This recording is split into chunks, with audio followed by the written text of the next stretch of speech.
Welcome to the national capital, where the air that you and I are breathing is officially off the charts. The AQI has crossed 1,000. Every breath is doing damage. Schools have finally been shut. Offices have been told to work from home, at least on paper. Hospitals are filling up with breathless patients. Doctors are issuing most extreme warnings yet.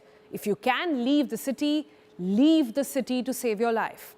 And yet, people who run this city and this country do not appear to see it as an emergency. There is no all-party meeting, no emergency session of Parliament on air pollution. In fact, there is no time-bound action plan in place. The Parliament hasn't even found the time to discuss air that is choking the national capital. But what has moved fast? Well, that's definitely the new AQI standards, new definitions, as if Indian lungs function differently from the rest of the world. This is, by the way, on your screen right now, not fog, not winter haze. This is smog. This is the deadly PM 2.5, which is a public health disaster unfolding in real time.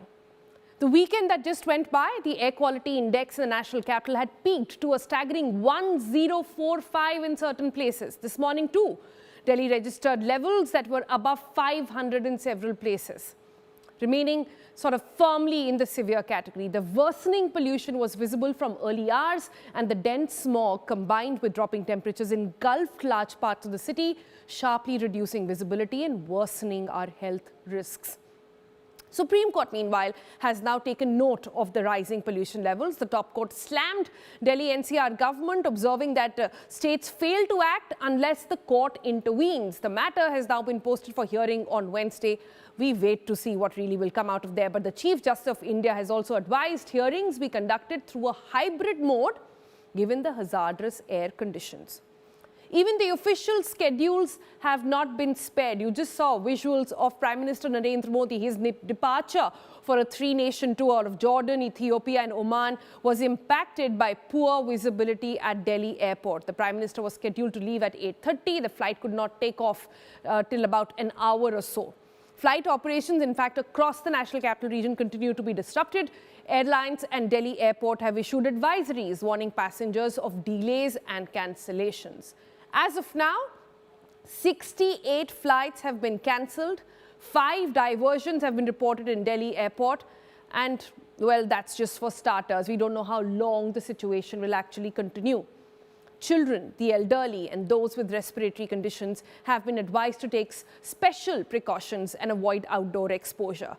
The IMD, the Indian Meteorological Department, has issued another fog alert. There is a strong possibility of dense and very dense fog in parts of Uttar Pradesh, Madhya Pradesh during the morning hours of 16th and 17th. Dense fog is very likely in parts of Punjab, Haryana, Chandigarh, Delhi during the same period. In fact, similar conditions are expected in Himachal Pradesh. So, December said to be the best part and the best time of the year here in Delhi NCR, clearly turning out to be the most toxic. And make no mistake, what Delhi is battling today is not just an air emergency that has erupted. This has been in making for at least 2 decades. This is toxic air, this is policy paralysis, and this is a crisis that continues to deepen when accountability remains dangerously thin. So what's the way out really?